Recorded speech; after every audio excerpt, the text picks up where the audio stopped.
Have you noticed something strange about episode 1? Everyone's talking about who died, who won, and which side came out on top. But I think almost everyone is focusing on the wrong story. Because underneath all the fire, the chaos, and the dragons, episode 1 quietly introduces a much bigger problem. Control. Or more accurately, the complete loss of it. I'm Gusto. And this is Ghost Frame. Today, we're going to explore what episode 1 is really trying to tell us. Throughout the episode, every major decision seems to push the war further into chaos. Plans fall apart. Expectations fail. And even the greatest symbol of power in Westeros, the dragons, no longer feel completely predictable. That's what makes this episode so interesting. It's not simply showing us another battle. It's asking a dangerous question. What happens when your greatest advantage becomes impossible to control? And if that's really what episode 1 is trying to tell us, then Team Black may already be facing a much bigger threat than Team Green. In this video, we're going to explore 3 key ideas.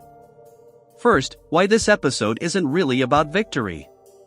Second, why the show's biggest message has almost nothing to do with a single character.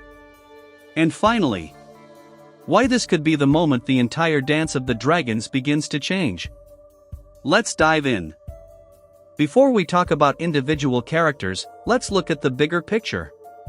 One of the smartest things episode 1 does is change the way we think about power.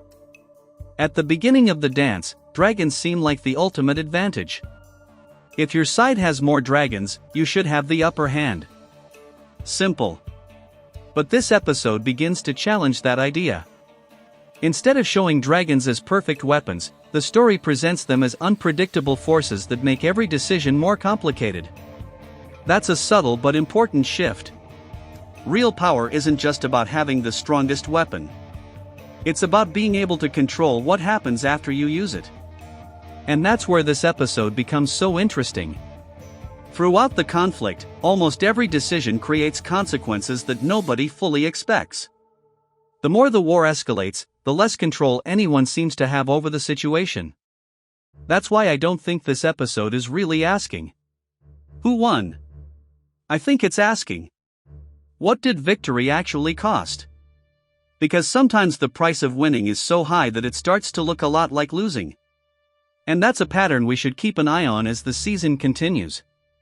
If this trend continues, the greatest danger won't simply come from the opposing army.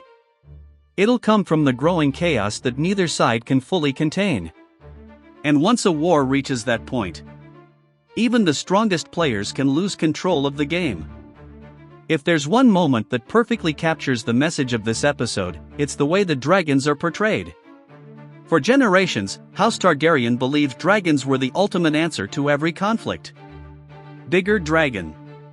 Bigger advantage. Bigger victory. But episode 1 begins to question that belief.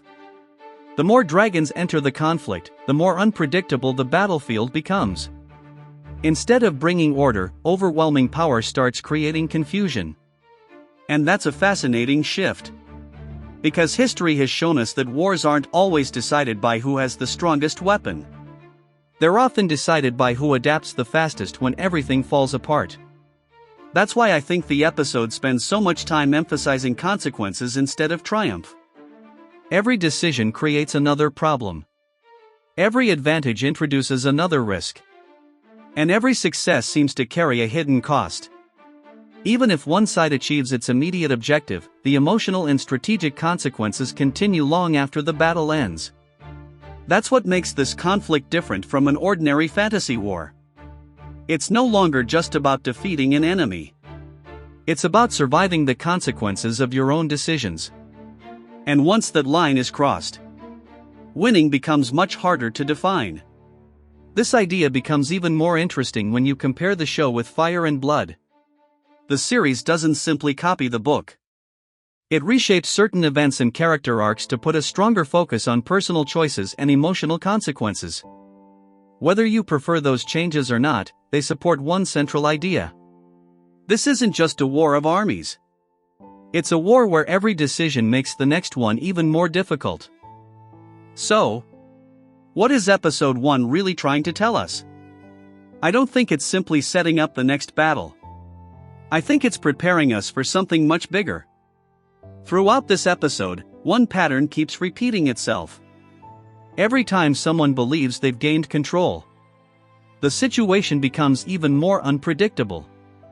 And that's exactly what makes this war so dangerous. Not because one side has stronger soldiers. Not because one side has more dragons. But because both sides are beginning to realize that power doesn't guarantee control. In fact, the more powerful your weapon becomes, the greater the consequences when something goes wrong. That's why I believe episode 1 isn't really about victory. It's about uncertainty. It's about the moment when confidence starts turning into fear. And if the show continues building on this idea, the biggest twists of the season may not come from unexpected deaths, but from unexpected decisions. Decisions made under pressure. Decisions made too late. Or decisions made with the best intentions that end up changing everything. That's what makes House of the Dragon so compelling. The characters aren't just fighting each other. They're constantly struggling with the consequences of the choices they make. And sometimes, those consequences become far more dangerous than the enemy standing in front of them. So maybe the biggest question after episode 1 isn't who won? Maybe it's this. Has the war already reached the point where nobody can truly control what comes next? And if that's true, then the most dangerous chapter of the dance may only be beginning. If you enjoyed this kind of analysis and want to explore the hidden themes, symbolism, and theories behind House of the Dragon, make sure to subscribe to Ghost Frame. And now I want to hear your opinion. What's the biggest message you took away from episode 1? Let me know in the comments. Thanks for watching. And I'll see you in the next one.